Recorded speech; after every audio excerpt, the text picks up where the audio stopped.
નમસ્તે વિદ્યાર્થી મિત્રો. ધોરણ 8 સામાજિક વિજ્ઞાન. વિદ્યાર્થી મિત્રો, આપણે પ્રકરણ 10 એટલે કે મહાત્માના માર્ગ પર 2નો આપણે અભ્યાસ કરીએ છીએ. હવે આજનો આપણો મુદ્દો છે હિંદ છોડો આંદોલન. વિદ્યાર્થી મિત્રો, આપણને ખ્યાલ છે કે ગાંધીજીના નેતૃત્વમાં હિંદ છોડો આંદોલન કરવામાં આવ્યું હતું. આ હિંદ છોડો આંદોલન શા માટે કરવામાં આવ્યું, શું હતું, એના વિશે આપણે અભ્યાસ કરીએ.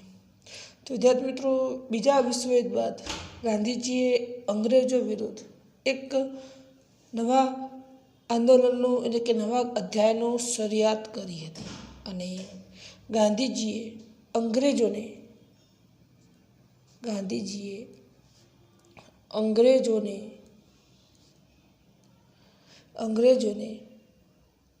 ચેતવણી આપી કે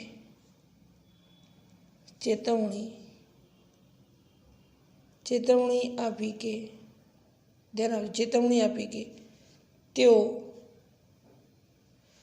તાત્કાલિક ભારત છોડીને જતા રહે. તો વિદ્યાર્થી મિત્રો, અંગ્રેજોએ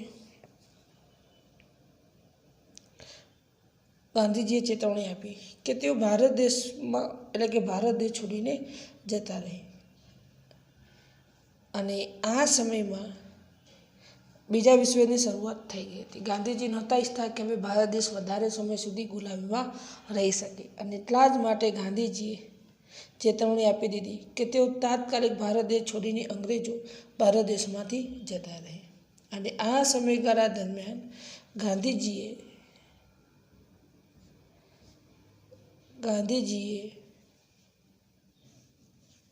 ભારતીય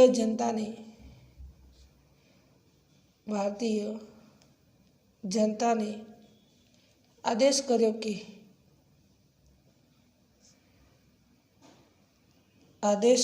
કે તેઓ કરેંગે યા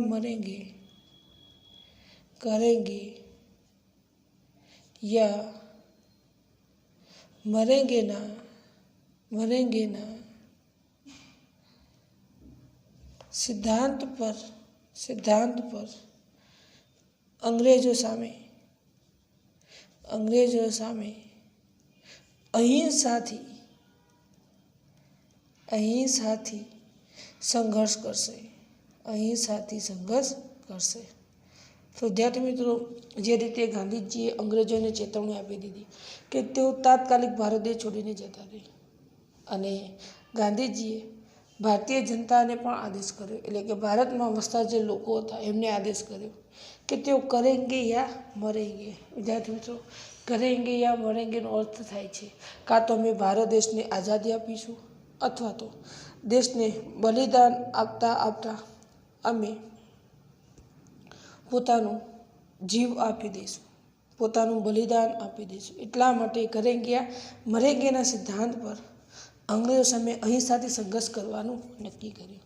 તો ગાંધીજીના જીવનનું આ છેલ્લું આંદોલન હતું, અને ગાંધીજીએ કરેંગે યા મરેંગેના સિદ્ધાંત ઉપર આ આંદોલન લડ્યા હતા, અને એ પણ અહિંસાના માર્ગથી એમને અંગ્રેજો સામે શું કર્યું? સંઘર્ષ કર્યો. આગળ જોઈએ આપણે. ત્યારબાદ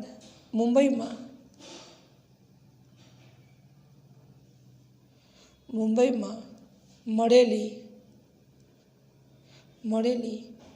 કોંગ્રેસની મહાસમિતિની બેઠકમાં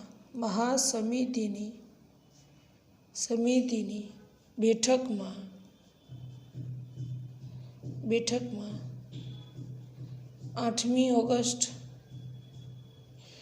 1942ની રાત્રે હિંદ છોડો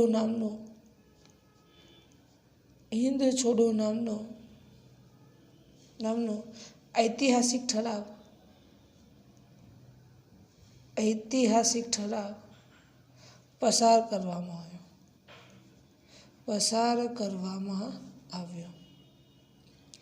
તો વિદ્યાર્થી મિત્રો આપણે જોઈ શકીએ છીએ કે આ સમયગાળા દરમિયાન મુંબઈમાં કોંગ્રેસની એક મહાસભા બોલાવવામાં આવી જેના અને આ મહાસભામાં 8 ઓગસ્ટ 1942ના રોજ હિન્દ છોડો નામનો ઐતિહાસિક ઠરાવ પસાર કરવામાં આવ્યો અને ત્યાં આગળ કોંગ્રેસના રહેલા દરેક નેતાઓએ નક્કી કર્યું કે આપણે અંગ્રેજોને ભારત દેશમાંથી નીકાળી દેવા માટે આપણે એક આંદોલન લડીશું જેનું નામ હશે હિન્દ છોડો આંદોલન. અને આ ઐતિહાસિક ઠરાવ તમે જુઓ, આને આપણે ઐતિહાસિક ઠરાવ કહીએ છીએ. પરીક્ષામાં વારંવાર પ્રશ્ન પૂછાય છે કે હિન્દ છોડોનો ઠરાવ ક્યારે પસાર કરવામાં આવ્યો? તો 8 ઓગસ્ટ 1942ની મધ્યરાત્રિએ આ ઐતિહાસિક ઠરાવ પસાર થયો અને જેમાં આપણે હિન્દ છોડો આંદોલન કરવાનું નક્કી કર્યું હતું. આગળ આપણે જોઈએ કે આંદોલનમાં શું હતું. તો ગાંધીજી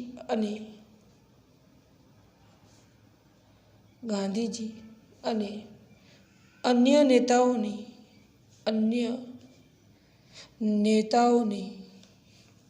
9 ઓગસ્ટના રોજ ધરપકડ કરવામાં આવી.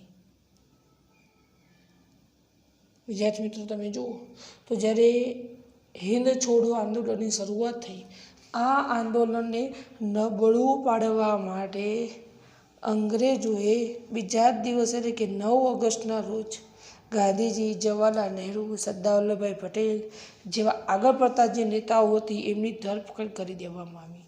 અંગ્રેજોને એવું હતું કે આ આંદોલનના જે મહત્ત્વના જે મોટા જે નેતાઓ જે છે એ મોટા નેતાઓની ધરપકડ કરી દઈશું તો આ આંદોલન આપોઆપ શું થઈ જશે?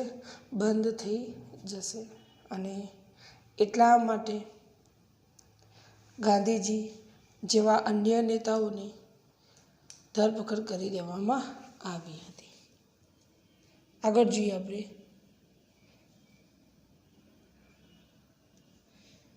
આ ધરપકડના વિરોધમાં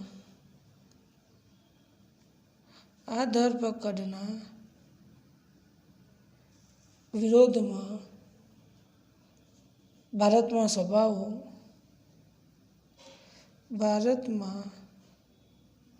સભાઓ, સરઘસો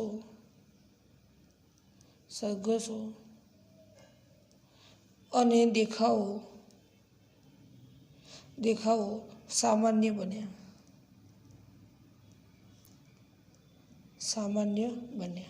તો વિદ્યાર્થી મિત્રો, જે રીતે ગાંધીજી જેવા નેતાઓની ધરપકડ થઈ અને એના વિરોધમાં સમગ્ર ભારત દેશમાં ઠેર ઠેર સભાઓ ભરવામાં આવી, ઠેર ઠેર સરઘસો કાઢવામાં આવ્યા, શહેર દેખાવો કરવામાં આવ્યા, જેથી કરીને ગાંધીજીની ધરપકડ રોકવામાં આવી.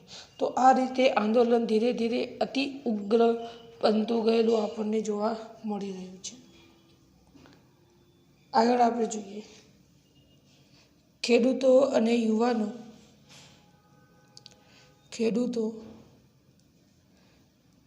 યુવાનો આ આંદોલનમાં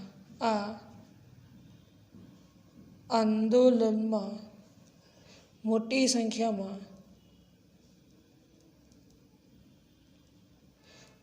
સંખ્યામાં જોડાયા હતા.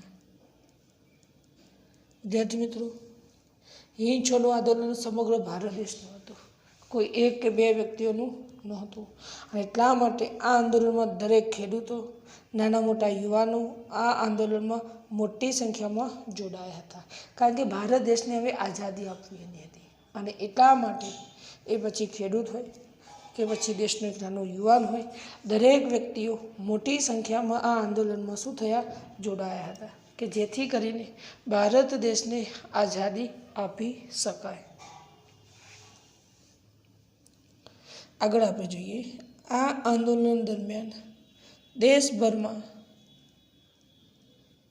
દેશભરમાં સરકારી મકાનો અને તાર, ટેલિફોન માધ્યમો પર માધ્યમો પર હુમલા થયા તો વિદ્યાર્થી મિત્રો આપણે જોઈ શકીએ છીએ કે હિંદ છોડોનું આંદોલન ધીરે ધીરે ઉગ્ર તરફ જઈ રહ્યું હતું. આ આંદોલન દરમિયાન જે સરકારી મકાનો એટલે કે જે અંગ્રેજોના જે મકાનો હતા એમના પર હુમલાઓ થયા. તાર ટેલિફોન માધ્યમો પર હુમલાઓ કર્યા. તો જે રીતે હિંદ છોડો આંદોલનમાં ઉશ્કેરાયેલા જે ભારતના જે લોકો હતા એ લોકોએ પછી ધીરે ધીરે સરકારી મકાનો હોય કે પછી તાર ટપાલો હોય દરેક માધ્યમો પર હુમલાઓ કરવાની એમણે શું કરી દીધી? શરૂઆત કરી દીધી. અને અંગ્રેજોની જે ચીજવસ્તુઓ હતી એ દરેક ચીજવસ્તુઓને ભારે નુકસાન થાય એ માટે પ્રયત્નો કરવામાં આવતા હતા. એ પછી સરકારી મકાનો હોય, તાર ટેલિફોન હોય વગેરે માધ્યમોને ભારે નુકસાન પહોંચાડવાનું કામ આ આંદોલનકારીઓએ કરવામાં આવ્યું હતું. હવે આગળના મુદ્દા તરફ આપણે આગળ વધીએ તો જે રીતે સરકારી મકાનોને, તાર ટેલિફોનને ભારે નુકસાન પહોંચાડવામાં આવ્યું. ત્યારબાદ અંગ્રેજોએ પણ ભારતીય લોકો ઉપર અત્યાચાર કરવાના શરૂ કર્યા હતા. અને ત્યારે સરકારે સામૂહિક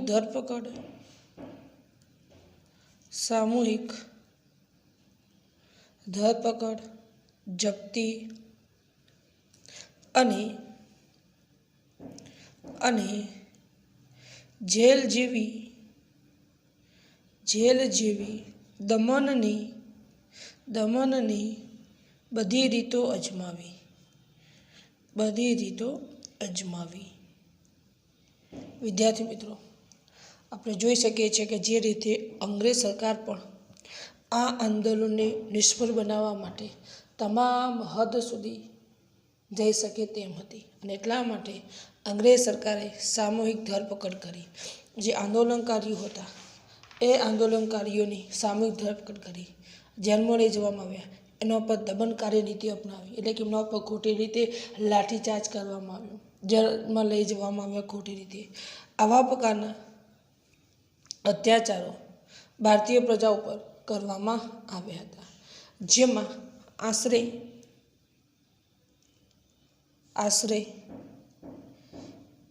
1 લાખથી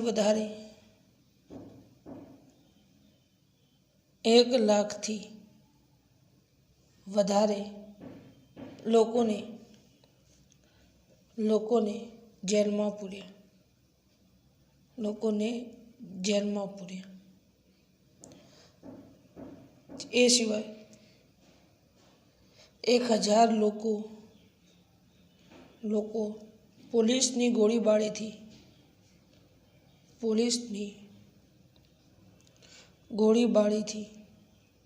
માર્યા ગયા હતા. તો વિદ્યાર્થી મિત્રો જે રીતે આ હિંદ છોડો આંદોલન દરમિયાન 1 લાખથી વધારે લોકોને તો જેલમાં પૂર્યા. તમે જોઈ શકો છો વિદ્યાર્થી મિત્રો કે 1 લાખથી વધારે લોકોને તો જેલમાં પૂર્યા. તમે કલ્પના કરો કે 1 લાખ એટલે કેટલા બધા લોકો થાય. તો 1 લાખથી વધારે લોકોને તો જેલમાં પૂર્યા, જેમાં 1000 જેટલા લોકો પોલીસની ગોળીબારીથી માર્યા ગયા હતા. તો વિદ્યાર્થી મિત્રો આપણે જોઈ શકીએ છીએ કે 1000 જેટલા એવા લોકો હતા જેમના પર પોલીસે ગોળીબારો કર્યો અને જે મૃત્યુ પામ્યા હતા, પોતાનો જીવ ખોયો હતો. એવા પ્રકારની સ્થિતિ આ હિંદ છોડો આંદોલન દરમિયાન ઊભી થઈ હતી. અને આ આંદોલનથી એવા પ્રકારની સ્થિતિ નિર્માણ પામી કે જેમાં આ આંદોલનથી સરકારને ખાતરી થઈ ગઈ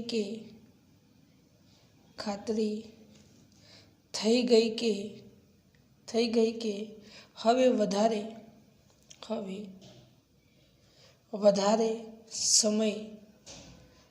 સમય તેઓ ભારતની પ્રજા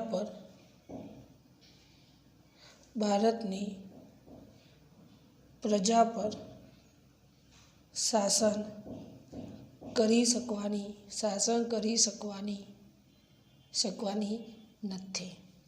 તો વિદ્યાર્થી મિત્રો, આ હિન્દ છોડો આંદોલનથી ખાતરી થઈ જ ગઈ હતી કે હવે જે અંગ્રેજ સરકાર જે છે એ હવે લાંબા સમય સુધી ભારતની પ્રજા ઉપર શાસન કરી શકવાની નથી.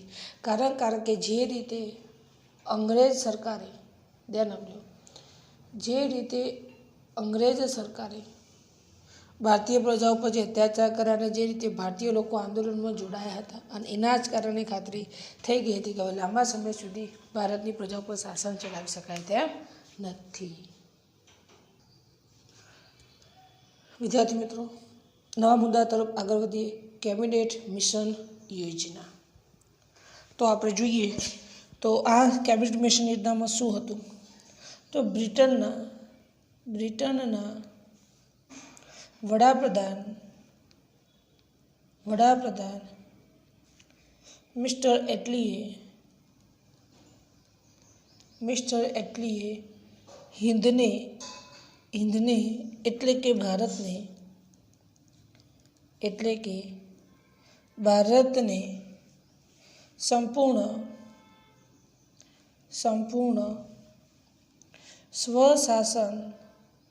સ્વશાસન આપવાની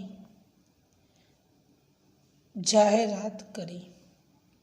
તો વિદ્યાર્થી મિત્રો, જે રીતે હિંદ છોડો આંદોલન થયું અને હિંદ છોડો આંદોલન બાદ તરત જ બ્રિટનના જે નવા વડાપ્રધાન બન્યા હતા એ સમયે, જેનું નામ હતું મિસ્ટર એટલી, અને આ મિસ્ટર એટલીએ હિંદને સંપૂર્ણ સ્વશાસન કે ભારત દેશને આઝાદી આપવા માટેની જાહેરાત કરી દીધી. ધ્યાન આપજો. તો હવે સમય આવી ગયો ભારત દેશને સ્વતંત્ર થવાનો, અને જે બ્રિટનના જે વડાપ્રધાન હતા એટલીએ એમણે આ ભારત દેશને આઝાદી આપવા માટેની જાહેરાત પણ કરી દીધી હતી. અને આ સમયગાળા દરમિયાન એટલે કે આ અનુસંધાને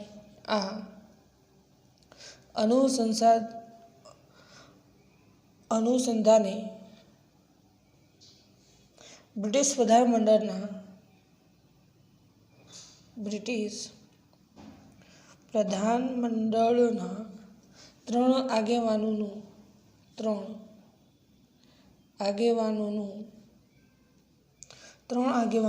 પ્રતિનિધિમંડળ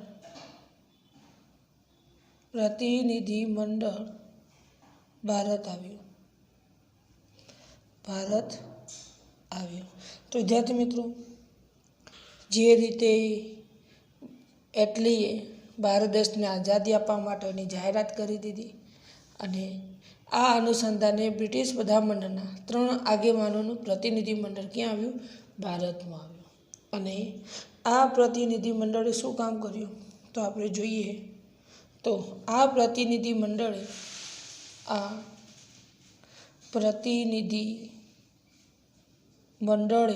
ધ્યાન આપજો, આ પ્રતિનિધિમંડળે રજૂ કરેલ યોજના કેબિનેટ મિશન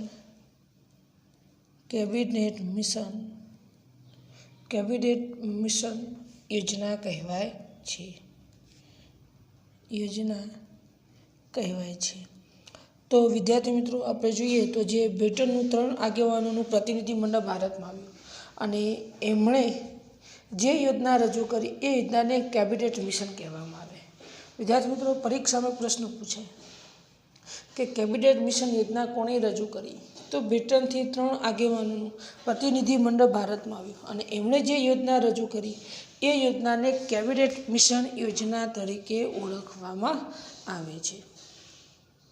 અને આ યોજનામાં શું હતું એના વિશે આપણે જોઈએ તો આ કેબિનેટ યોજનામાં તેમણે ભારત દેશના આગળ પડતા નેતાઓ સાથે બેઠક યોજી અને કેટલીક દરખાસ્તો રજૂ કરી. હવે એ દરખાસ્તો કઈ હતી એની આપણે ચર્ચા કરીએ તો ત્રણ દરખાસ્તો હતી. કઈ તો આપણે જોઈએ તો પહેલી, અખિલ હિન્દ સમવાય તંત્રની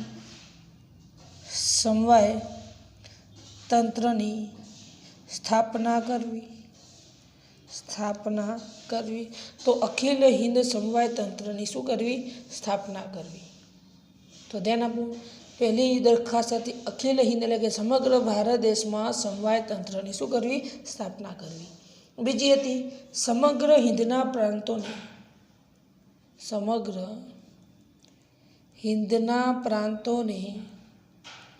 પ્રાંતોને કુલ 3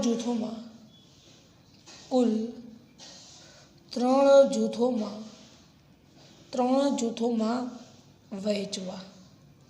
તો બીજી દરખાસ્ત હતી કે સમગ્ર હિંદ એટલે કે સમગ્ર ભારતના પ્રાંતોને કુલ 3 જૂથમાં વહેંચવા, એટલે કે ભારત દેશને 3 ભાગમાં વિભાજિત કરવો. ત્યાર પછી ત્રીજી હતી હિંદને પોતાનું નવું અને મૌલિક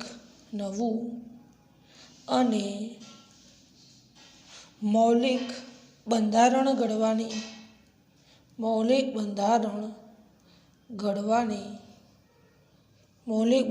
ઘડવાની શું આપવી? છૂટ આપવી. તો ત્રીજી દરખાસ્ત હતી હિંદને પોતાનું નવું અને મૌલિક બંધારણ ઘડવાની શું આપવી? છૂટ આપવી. અને ચોથી દરખાસ્ત હતી બંધારણ ઘડાય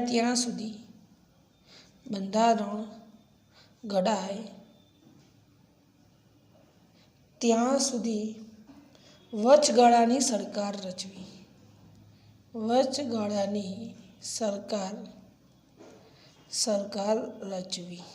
તો બંધારણ ઘડાય ત્યાં સુધી વચગાળાની સરકારની શું કરવી?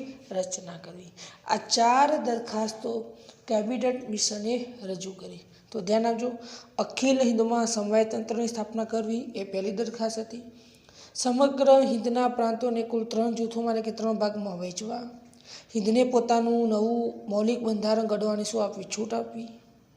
અને ત્યારબાદ બંધારણ ઘડાય ત્યાં સુધી વચગાળાની સરકારને શું કરવી? રચના કરવી. આ 4 દરખાસ્તો કેબિનેટ મિશન દ્વારા આપવામાં આવી. ત્યાર પછી આગળ આપણે જોઈએ, આ પછી યોજાયેલ ચૂંટણીઓમાં કોંગ્રેસે સારો દેખાવ કર્યો. કોંગ્રેસે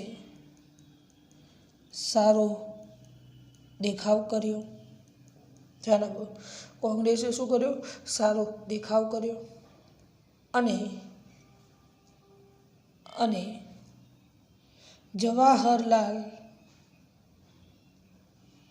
જવાહરલાલ નહેરુની આગેવાનીમાં વચગાળાની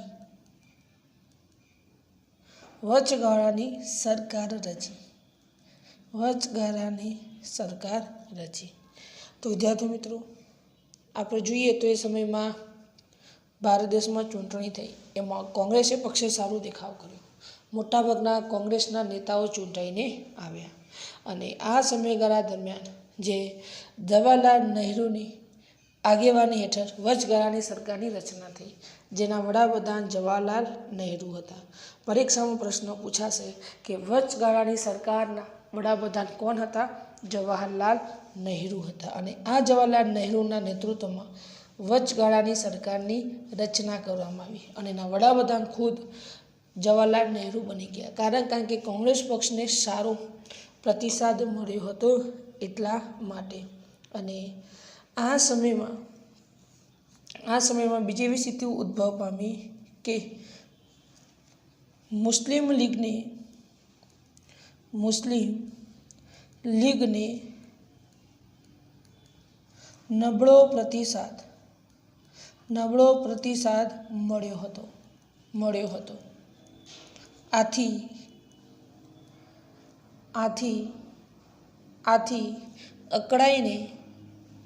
અકળાઈને મુસ્લિમ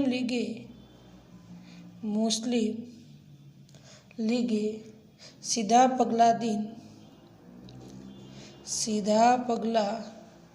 દિન 16 ઓગસ્ટ 1946ના રોજ ઉજવ્યો. તો વિદ્યાર્થી મિત્રો, સ્થિતિ એવા પ્રકારની નિર્માણ પામી કે જે મુસ્લિમ લીગ હતી એ મુસ્લિમ લીગને નબળો પ્રતિસાદ મળ્યો, એટલે કે જે ચૂંટણીઓ થઈ એ ચૂંટણીમાં મુસ્લિમ લીગના વધારે ઉમેદવારો જીતીને આવ્યા નહીં. એના કારણે મુસ્લિમ લીગના નેતાઓ અકળાઈ ગયા અને ત્યારબાદ એમને સીધા પગલાં દિન તરીકે ઉજવવાનું નક્કી કર્યું 16 ઓગસ્ટ 1946ના રોજ. ધ્યાન આપજો, 16 ઓગસ્ટ 1947ના રોજ એમણે સીધા પગલાં દિન ઉજવ્યા. એ અકળાઈ ગયા હતા, એમના ઓછા નેતાઓ જીતીને આવ્યા હતા એના કારણે. પણ જ્યારે સીધા પગલાં દિન તરીકે ઉજવવામાં આવ્યો અને ત્યારથી દેશભરમાં કોમી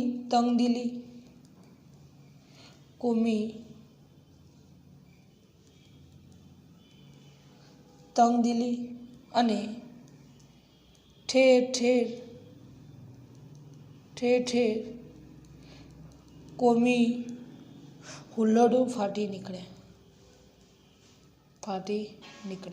તો વિદ્યાર્થી મિત્રો, આપણે જોઈ શકીએ છીએ કે દેશભરમાં કોમી તંગદિલી ઉદ્ભવ પામી. ઠેર ઠેર કોમી હુલ્લડો શું થયા? ફાટી નીકળ્યા. હિન્દુ અને મુસલમાનો એકબીજા સાથે ઝઘડવા લાગ્યા. આવા પ્રકારની સ્થિતિ સર્જવામાં આવી અને જ્યાં સુધી ભારતમાંથી પાકિસ્તાન અલગ ન થયું ત્યાં સુધી આ કોમી હુલ્લડો ફાટી નીકળ્યા હતા. અને આ કોમી હુલ્લડો ફાટી નીકળવા પાછળ એક જ કારણ જવાબદાર હતું કે મુસ્લિમ લીગે જે સીધા પગલાં દિન તરીકે ઉજવવાનું નક્કી કર્યું 16 ઓગસ્ટ 1946ના રોજ, અને ત્યારથી આ કોમી તંગદિલી સર્જાઈ હતી. અને એના જ કારણે સમગ્ર ભારત દેશમાં ઠેર ઠેર કોમી તંગદિલી ઉદ્ભવ પામી હતી. અને એના જ કારણે ભારત દેશની જે એકતા જે છે એ એકતા પણ શું થઈ હતી? ખોવાઈ ગઈ હતી. અને એના કારણે ભારત દેશમાં બહુ જ ખરાબ સ્થિતિ ઉદ્ભવ પામેલી આપણને જોવા મળી રહી છે.